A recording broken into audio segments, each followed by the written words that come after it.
seja realmente estar na presença de Deus, onde flui o verdadeiro louvor. Vamos abrir a nossa Bíblia, o Evangelho de Marcos, capítulo 8, e nós vamos ver aqui a partir do versículo 27 até o verso 38, ou até o verso 1 do capítulo 9, para a gente deixar essa parte, ler todo esse contexto inteiro. Marcos, capítulo 8,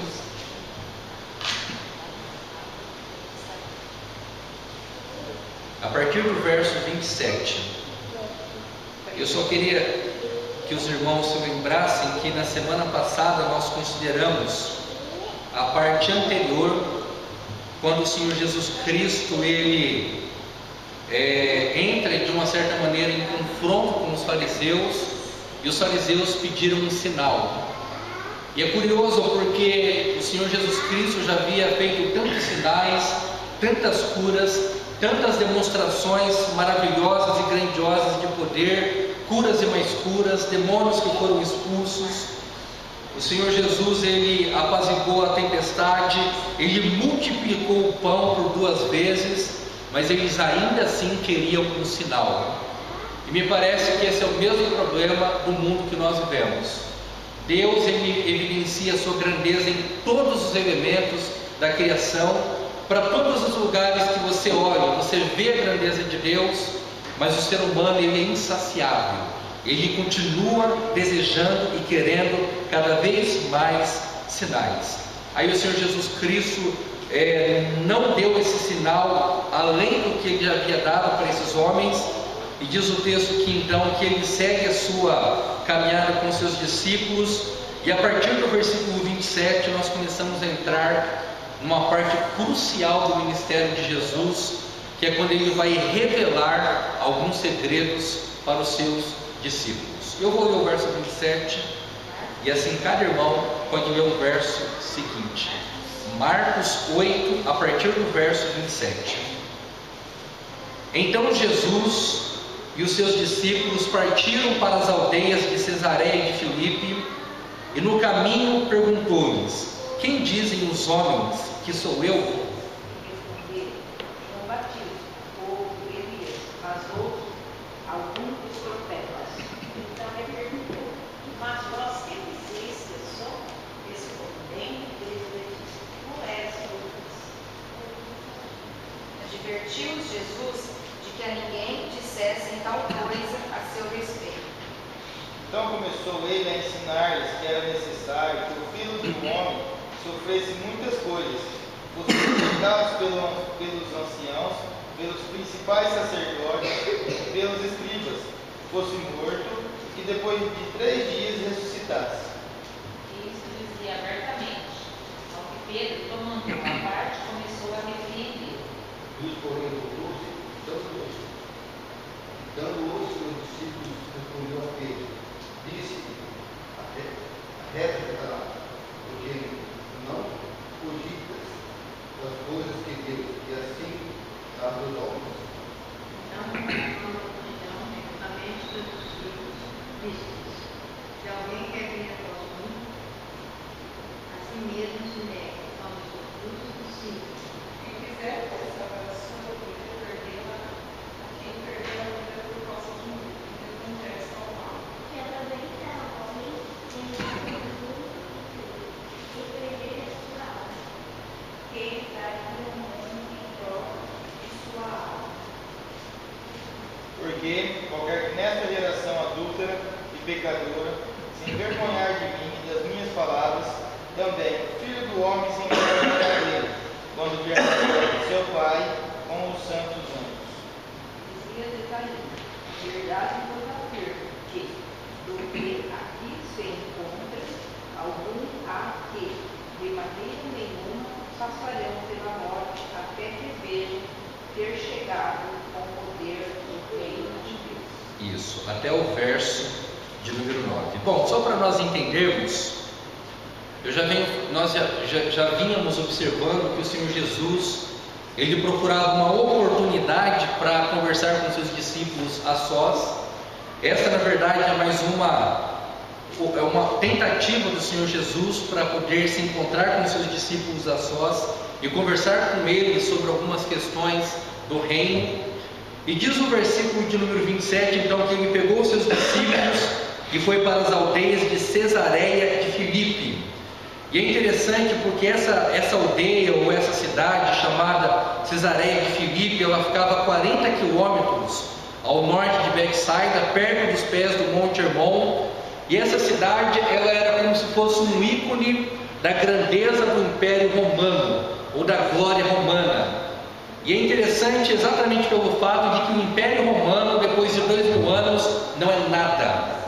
A única coisa que nós sabemos sobre o Império Romano é sobre o seu exército, sobre o seu legado, mas hoje o Império, ou a glória romana, é o mesmo que nada, diferente da glória do Senhor Jesus Cristo, que se revelaria de uma maneira muito poderosa naquela ocasião e naquele contexto. E aí chegamos no versículo 27, na parte final. Jesus chega para os seus discípulos e pergunta assim: quem as pessoas dizem que eu sou?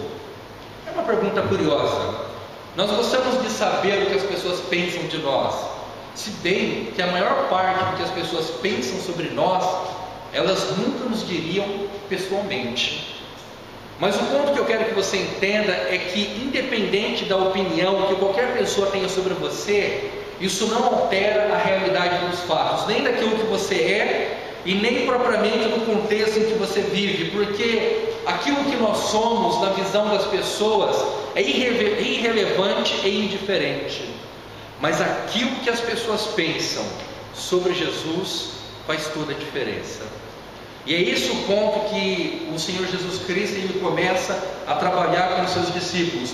Quem dizem os homens que sou eu? Em outras palavras, será que eles estão entendendo quem eu sou, o que eu vim para fazer? Será que essa grande multidão, essas várias pessoas que compõem essas multidões, elas estão compreendendo a natureza do meu ministério? Era uma pergunta numa tentativa de entender e perceber até que ponto as pessoas reconheciam quem Jesus era.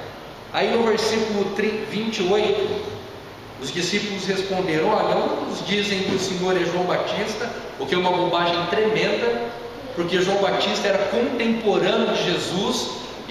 Jesus foi batizado por João Batista, então como que Jesus poderia ser João Batista? Mostra uma ignorância tremenda daquelas pessoas. Outros acreditavam que poderia ser Elias, como um representante dos profetas. Mas aí Jesus, ele olha para os seus discípulos e diz assim: e vocês? Quem vocês acham ou dizem que eu sou? Antes da gente ver a resposta de Pedro, eu acho importante pensarmos sobre essa pergunta. Se você tivesse que responder essa pergunta, quem é Jesus? Como você responderia? Eu volto a dizer que, se eu perguntar para os irmãos quem eu sou, ainda que as opiniões sejam diferentes, elas não mudam a natureza de nada. Mas a opinião, a minha convicção que nós temos sobre Cristo faz toda a diferença. Então diz o texto que imediatamente o discípulo chamado Pedro, como nós o conhecemos, ele responde no versículo 29, na parte final: tu és o Cristo.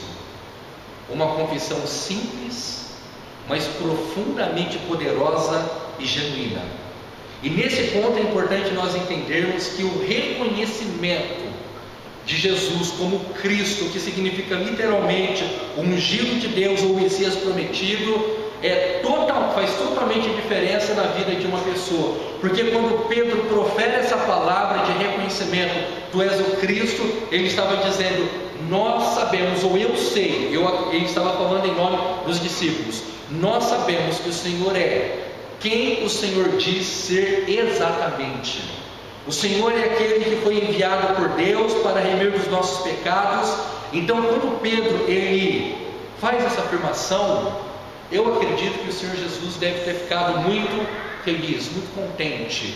deva ter realmente sentido uma profunda satisfação pelo reconhecimento de Pedro de que ele era o Cristo, o Messias prometido. Então Jesus, mais uma vez, no versículo 30, advertiu os discípulos para que não contassem a ninguém naquele contexto específico, porque eles ainda tinham que aprender muitas coisas sobre essa verdade, porque declarar isso publicamente poderia trazer alguns problemas de natureza política, e porque infelizmente aquelas pessoas estavam mais preocupadas com o milagre do que propriamente com o fato de Jesus ser o Filho de Deus, o Salvador dos homens. Mas quando nós chegamos no versículo 31 em diante, então Jesus começa a revelar para os seus discípulos alguns segredos da natureza mais íntima possível. Quando nós olhamos a história como um todo, nós não ficamos pensando que isso deva ter sido um choque para eles, mas nós não podemos perder de vista que quando nós recebemos a notícia de que alguém está doente, em estado terminal, isso gera uma surpresa, uma reação em nós. E quando nós recebemos a notícia de que alguém que nós conhecíamos morreu, isso também gera em nós uma reação de surpresa, de espanto. Agora imagine os irmãos, o Senhor Jesus estava ali com os seus discípulos, ensinando a sua palavra, e no versículo 31 ele faz 3 afirmações sobre ele. Verso 31: então começou ele a ensinar-lhes que era necessário que o Filho do Homem sofresse muitas coisas, é a primeira coisa, fosse rejeitado pelos anciãos, pelos principais sacerdotes e pelos escribas, e fosse morto, é a segunda coisa. E no final do versículo, e que depois de 3 dias ressuscitasse, a terceira coisa. No primeiro momento, aquilo deve ter produzido nos discípulos, deve não, com certeza produziu nos discípulos um profundo espanto, porque como poderia o homem que havia multiplicado pão e peixe para uma multidão de quase 10 mil pessoas, como poderia o homem que trouxe da vida mortos diante dos olhos deles, como poderia o Filho de Deus tão poderoso em grandeza e glória, em quem eles esperavam que fosse um grande líder que libertaria eles da nação ou do domínio de Romano, como ele poderia sofrer, aliás, como ele poderia ser rejeitado, sofrer, morrer e depois ressuscitar? O que é curioso, que os discípulos prestaram atenção numa única parte. Qual parte? Na morte. Porque se eles tivessem prestado atenção na última parte, talvez eles não seriam tomados por medo, mas por esperança. E veja que interessante a reação dos discípulos. Versículo 32: e isso ele expunha claramente, mas Pedro, chamando-o à parte, começou a reprová-lo. E aqui nós temos uma coisa interessante. O mesmo homem que alguns instantes anterior falou: tu és o Cristo, o Messias, o Filho do Deus vivo, ele se acha na prepotência de chamar o Senhor Jesus Cristo de lado e reprová-lo. Me parece que Pedro é o maior exemplo do que nós somos.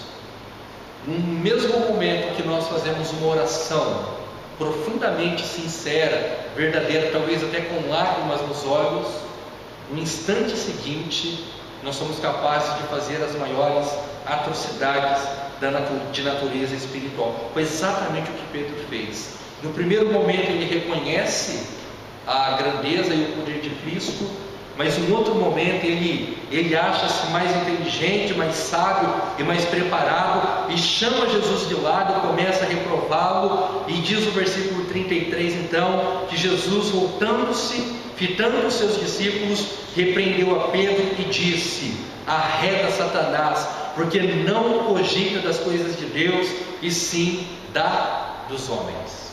E aqui nós temos uma outra lição interessante. Pedro amava Jesus, Jesus amava Pedro.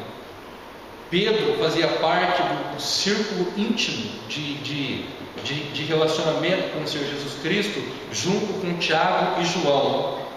mas isso não impediu que ele agisse como um ignorante, isso não impediu que ele não compreendesse os desígnios de Deus e que ele não entendesse a relação entre o sofrimento e a glória. E aqui eu quero fazer um parêntese importante. Todos nós odiamos a ideia do sofrimento, odiamos. Fazemos tudo que está ao nosso alcance para não sofrermos. Eu diria que a maior parte das nossas preocupações para o futuro, em termos humanos e materiais, nada mais é do que uma preocupação mesquinha de tentar evitar o sofrimento. Tudo que fazemos é uma tentativa de evitar o sofrimento. Mas a palavra de Deus, ela nos ensina de incontáveis vezes e formas e maneiras que não existe glória sem sofrimento. Hoje mesmo eu estava ouvindo o ex-pastor presbiteriano Caio Fábio, estava dando uma entrevista na Jovem Pan, e ele disse uma coisa muito interessante, que na Bíblia a glória ou a produção de alguma coisa sempre vem depois do sofrimento. E ele usou aquele texto lá que a tribulação produz perseverança ou paciência, o que é muito curioso, porque nós queremos ser perseverantes sem passar pela tribulação. Nós queremos a paciência sem passar pelas angústias. Então Jesus está dizendo para os seus discípulos o seguinte: eu sou o Filho de Deus, eu sou o próprio Deus, eu tenho nas minhas mãos todo o poder, toda a glória, toda a majestade, tudo que tem aqui é meu. João testifica isso no capítulo 1 do seu Evangelho. No entanto, Jesus está dizendo para eles que antes dele sentar no lugar da glória, ele teria que passar pela rejeição, pelo sofrimento físico, depois pela morte e somente depois a ressurreição. Pode falar. Essa colocação sobre nós passarmos, né? Até essa entrevista não teve o pastor disse aqui, humano, nós temos a lição para depois ter a prova. Isso. E quando nós temos a prova, para depois nós aprendemos. Exatamente, que é a ordem que Deus faz. Então aqui nós primeiro estudamos a lição, nós temos a prova. Mas só que com Deus nós temos a prova, depois nós aprendemos a lição. Exatamente. E é interessante porque olhando para Pedro, a preocupação dele parece legítima. Não, isso não vai te acontecer jamais. Até quando a gente chegar mais lá na frente, a gente vai ver a reação impulsiva de Pedro tentando proteger Jesus. Mas não se esqueçam que glória sem sofrimento é a filosofia do diabo. Porque a filosofia de Deus e a filosofia do Evangelho é o sofrimento transformado em glória. Como as coisas, como a nossa perspectiva de vida muda quando nós entendemos o lugar do sofrimento, das tribulações e das angústias. E é isso que o Senhor Jesus Cristo está ensinando para eles, que Ele não poderia num minuto comportar-se como uma rocha, uma pedra firme, e no outro momento como uma pedra de tropeço. E quando Jesus repreendeu Pedro no versículo 32 e 33, ele também estava repreendendo os discípulos, porque Pedro falava em nome de todos os discípulos. Mas não nos esqueçamos que o que Jesus identificou em Pedro no versículo 33 foi literalmente uma ação satânica, numa tentativa de tirar o foco e de mudar os planos e os projetos de Deus. No final do versículo 33, porque não cogita das coisas de Deus, e sim da dos homens. E eu quero que nós pensemos agora sobre as coisas que nós estamos cogitando. Eu gosto muito daquele versículo de Mateus, capítulo 6, quando Jesus diz lá no Sermão do Monte, que onde está o teu tesouro, estará também o teu coração. Não existe. Pode falar. Então, mas nenhum dos discípulos, os 12 discípulos, eles não estavam nesse clima que ia acontecer tudo isso com Jesus. Porque quando Jesus foi, até a ressurreição, eles não acreditavam na ressurreição. Exatamente, mas então nenhum. Então isso é com a gente também.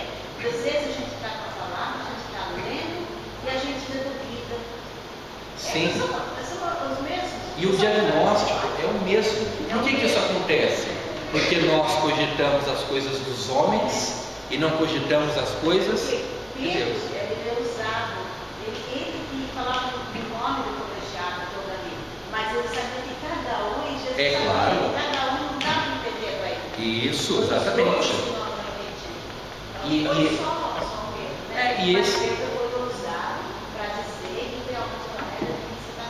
esse é o ponto central de não só do que aconteceu naquele dia, mas do que acontece até hoje. Nós somos assim, né? Nós recebemos uma bênção hoje, uma dúvida pensa de novo. Né? Exatamente. Então o nosso desafio qual é? É nós chegarmos num nível de maturidade como Pedro chegou depois de alguns anos, a ponto de nós falarmos, não, tudo está dentro de um projeto, de um propósito maior.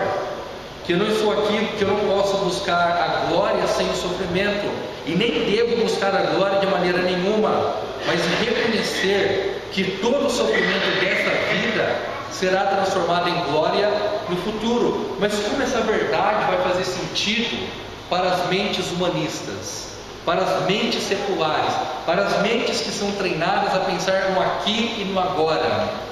Como que nós podemos treinar uma mente a pensar nas coisas de Deus, se as coisas de Deus, uma escala de prioridade, elas estão sempre em última ordem, vamos dizer assim?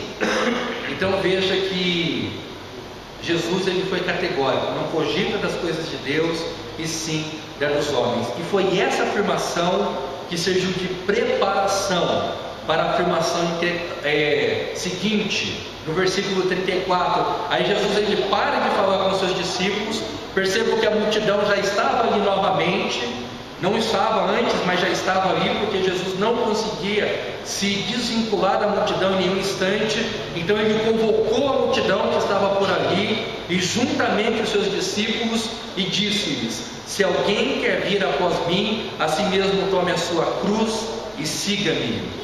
E Jesus está ensinando com essa afirmação categórica que não há a mínima chance de segui-lo sem se auto-negar. Não há a mínima possibilidade de nós cogitarmos das coisas de Deus enquanto nós estamos preocupados com as nossas coisas meramente sem importância e sem relevância. A afirmação seguinte é ainda mais firme: quem quiser, pois, salvar a sua vida, perdê-la-á. E quem perder a vida por causa de mim e do Evangelho, salvá-la-á. É a mesma história que algum tempo atrás a gente estava pintando uma situação hipotética. Como você reagiria se você estivesse dentro de um avião e surgisse um terrorista dizendo: olha, tem algum cristão aqui dentro desse avião? Aí você imagina que se você disser: não, eu sou um cristão, que ele vai derrubar o avião, o que você faria? Ou imagina uma situação como aconteceu com aqueles cristãos alguns anos atrás, todos eles que professaram a sua fé foram literalmente degolados. Se você soubesse que professar a sua fé te levaria à morte, você professaria? A maioria diz: não, eu daria uma desculpa, inventaria um jeito. Mas veja o que Jesus diz: que se nós desejamos salvar a nossa vida, nós precisamos perdê-la. E se nós perdermos a nossa vida, humanamente falando, por causa de Cristo e do Evangelho, nós seremos salvos no final. E aí a grande e inquietante pergunta: que adianta ou aproveita o homem ganhar o mundo inteiro e perder a sua alma? Que daria um homem em troca de sua alma? Porque qualquer que nessa geração adúltera e pecadora se envergonhar de mim e das minhas palavras, também o Filho do Homem se envergonhará dele, quando vier na glória de seu Pai com os santos anjos. Portanto, irmãos, não olhemos para isso aqui, para isso que nós estamos vendo. Há bem pouco tempo atrás, a gente estava aqui na quarta-feira passada, e se a gente for sincero, parece que fez um dia só. Parece que era ontem, foi ontem que nós estivemos aqui. Já passou uma semana e nós estamos aqui. Todos os dias, quando o sol nasce, é um lembrete para nós de como a vida é breve, de como tudo é passageiro. Mas eu não falo isso para que nós fiquemos tristes ou desanimados, porque esse é um sentimento que só acontece com quem está preso nesse mundo. Mas veja que declaração maravilhosa, no final do versículo 38, também o Filho do Homem se envergonhará, não essa parte, mas quando fala da glória do Pai que se revelará com os santos anjos. E aí ele começa o capítulo 9 dizendo: em verdade vos afirmo que dos que aqui se encontram, alguns há que de maneira nenhuma passarão pela morte, até que vejam ter chegado com poder o reino de Deus. O que significa isso? Como ele afirma no final que alguns deles não passariam pela morte, até que vissem ou vejam ter chegado com poder o reino de Deus. Será que tem alguém deles que está vivo até hoje? Sim ou não? Então o que Jesus estava dizendo? Já parou para pensar? Como que algumas daquelas pessoas não morreriam sem antes terem visto a chegada do reino de Deus com poder? O Espírito Santo, não é? Não, o Espírito Santo não pode ver o poder. Ele é o poder. Uma explicação bem simples é aquela que o ancião falou quando pegou Jesus quando era um bebê na porta do templo, que ele fala que Deus poderia levá-lo porque os olhos deles viram o Salvador. Cristo era o Salvador. Sim, Desculpe. isso. Cristo é o Salvador. E no caso, eu já ouvi de alguns pregadores falando que, vamos dizer assim, de certa forma, acredito até que seja exagerado boa parte do que eles falaram, que o fim dos tempos iniciou-se quando Cristo veio à Terra. Isso. Não, sim, exatamente. Quando Cristo veio à Terra. Então, já se estava vendo. Se esse fim do tempo vai demorar 100 anos, 2000 anos, 1000 anos, como o senhor disse no sermão também, é indiferente com relação a isso. Então, o que eles estavam falando é que o que Cristo estava falando é que estava acontecendo naquele momento. Exatamente. O que eles tinham que ver. Não, a morte não é a evidência. A ressurreição. A ressurreição poderia ser, mas Poderia ser também a ascensão ao céu que vem agora. não, mas existe uma explicação muito mais natural, muito mais simples que a Alice vai dar agora. Pelo que eu leio, quando chega a ficar próximo, a volta de Cristo ficar próximo, Certo. eu penso assim, que isso não é para nós que estamos aqui. Eu entendi. É como se Jesus estivesse falando para os crentes contemporâneos. Mas não é isso. A afirmação é muito simples. Ele fala assim: alguns há que, dentre eles, de maneira nenhuma passarão pela morte, até que vejam ter chegado com poder o reino de Deus. A resposta, dentro do que o Heber colocou, ela se encaixa perfeitamente com o que acontece em seguida. O que acontece em seguida? A transfiguração. 6 dias depois, tomou Jesus consigo a Pedro, Tiago e João, ou seja, 3 dentre eles, e levou a sós para um alto monte, foi transfigurado diante deles. Ou seja, verso 3, o que é essa transfiguração?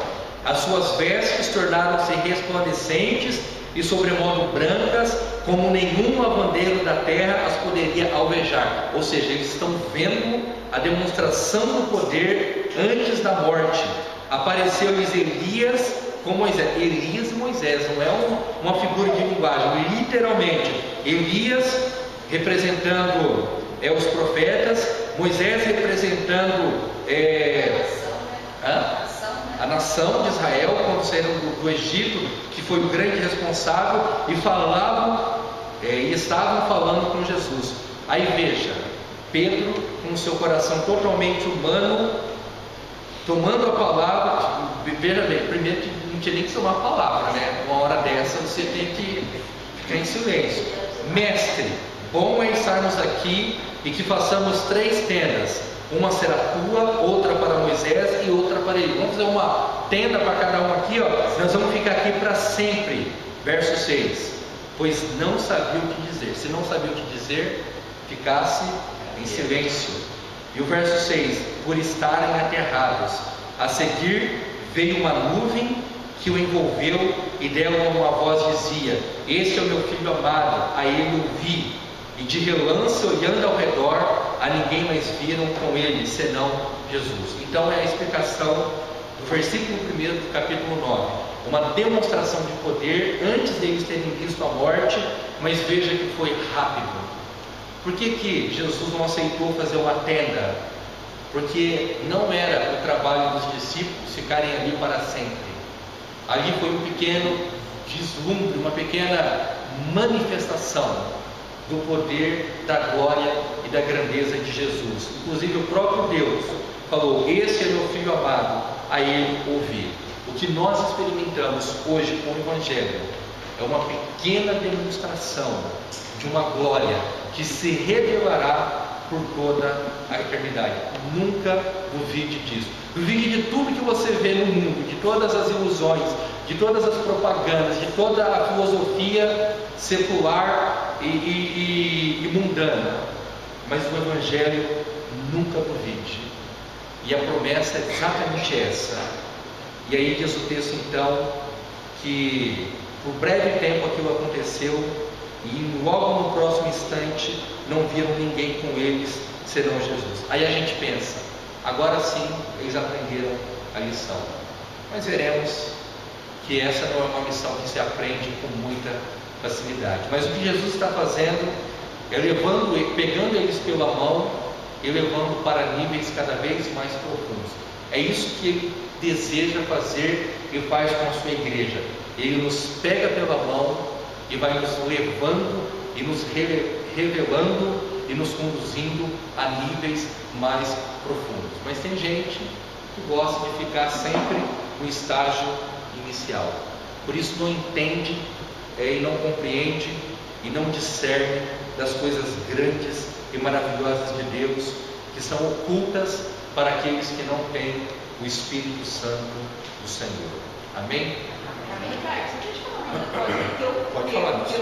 É uma coisa minha que eu penso. Sim. Quando a gente lê assim, quando eu leio, aqui a gente lê assim: a vinda do Senhor está próxima. Isso todo mundo já vinha, isso desde o começo da vida. É uma coisa que eu penso comigo. Isso. Porque sabe o que eu comparo? Está fora do assunto. Sim, pode, entendi. Mas eu estou falando aqui, próximo, né? Assim, a volta de Cristo. Isso. Quantos anos está? Então, o que eu imagino quando eu leio assim, que essa volta, como fala que ainda outros verão a volta de Cristo. Isso. Porque eu falo que esse próximo é uma coisa que eu penso assim, e nós o tempo passa muito rápido, a gente não sabe, a gente pode morrer. Depois que a gente morre, se acabou, nós fizemos o que fizemos aqui, né? Isso.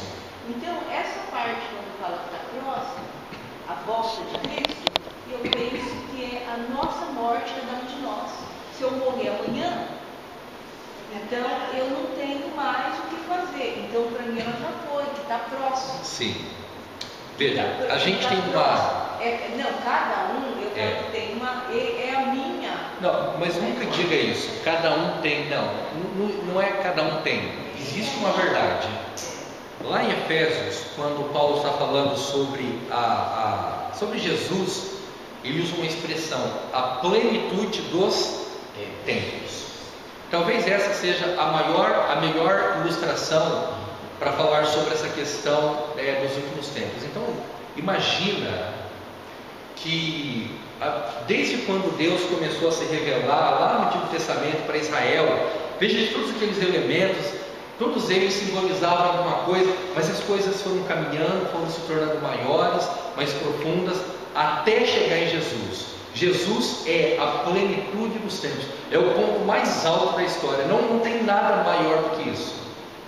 Então, quando fala dos últimos tempos, e nós estamos na iminência dos últimos tempos, porque a coisa mais importante da história já aconteceu.